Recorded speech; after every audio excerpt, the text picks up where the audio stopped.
want to focus on USCIS drilling in deep during the green card application. We just want to go through exactly kind of what's going on, because this is what we're seeing very recently in the past few months, and having a conversation with a USCIS officer about what their practice is and how it relates to AI. So first of all, in the past, these adjustment of status interviews, a lot of the questions they ask you, you answer no, they don't drill in that much more.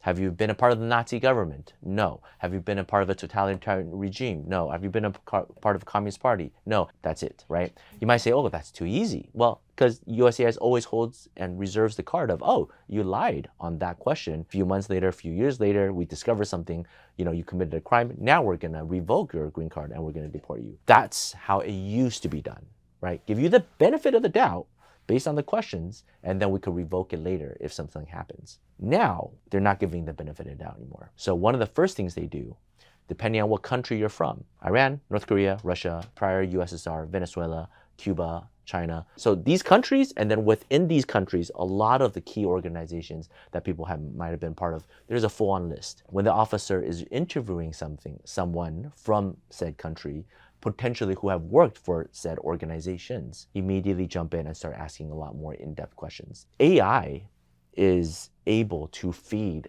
the government clear, updated information about every single one of these organizations. Before, they have to dig a lot more, and the officers don't have time to dig that much. So when they see the entire 45 application, they have to flip through everything and click through all these little links and go back to DS-160, how you got your visa in the first place years ago or decades ago, and match everything. Now with AI, instantaneous, right? You submit your application, they double check it with all other records, and immediately get fed certain questions, and they can immediately see, oh, this doesn't match. Then they start asking more. Their job now is to ask the questions. The USCIS officers are repeatedly trained and told, just because you are a part of an organization doesn't mean it's definitely inadmissible.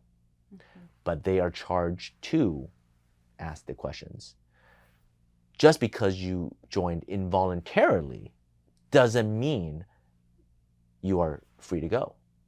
Still more questions. Well, why did you join? What did you do after? How long were you part of the organization? The most devastating thing that we see is that people lie about these. It could have been fine if you just told the truth, but if you lie about it and they find out, it's a guaranteed misrep, and it's a guaranteed a waiver if you qualify. They go through a lot of this analysis, and that's what the officers are supposed to do now. And so when people file adjustment of status applications now, they really have to think through that and be prepared for it, because the officers are going to ask. And we've already seen so many people got in trouble, and then now they're doing consultation. And so that's why we're reporting this. Yeah, they are even asking about unlawful entry and how you entered, who paid for it, who came with you, was it people that were coming with you, your family members, did you assist anyone in entering the U.S. illegally, which is all related to inadmissibility. Right. But it had never been the case in the past, right? Like they ask, okay, how did you come in? Crossing the border, through the hills or whatnot. And like, oh, okay, then, that's okay. You already explained, but now it's like, okay, but who paid for it?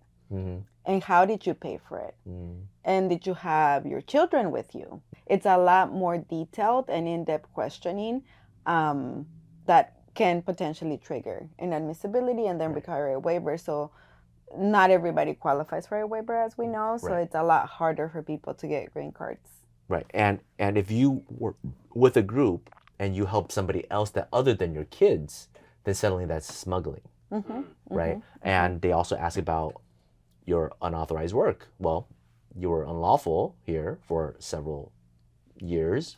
You were working, but we're seeing potentially USCIS is going to transfer that information to ICE, and then ICE is going to go to the job site, and then the job site is now going to have to pay a pretty hefty fine, right? Mm-hmm. And so that is all in the works that we're seeing happen. Now, will jobs still give you a job, right? I mean, they almost got arrested, they got busted because of you. So it becomes a lot more sensitive, and that's something that's why you need to prepare a lot more for.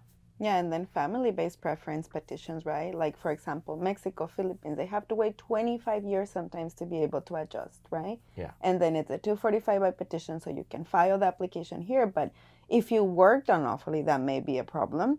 Now, if you relied on the government, that's also a problem. Right. If you rely on the government, then that's public charge. Public charge. But if you work by yourself illegally, well, then that's unauthorized work. Employment. You might be able to still get a green card because, you know, your U.S. citizen petitioned you or 245I, but then they might now be able to go after the job, right? So there's all these things that we're foreseeing in the next 5-6 years, the ramifications. We don't know what's going to happen, but we're in it day in and day out. We're seeing what's happening. We're seeing the memos. We're piecing things together, and we're talking about it. This is not conspiracy theory, right? I'm just saying what might be happening. But anyways, that is what USCIS is doing at these interviews. So when people go to these interviews, they definitely need to prepare a lot more than before.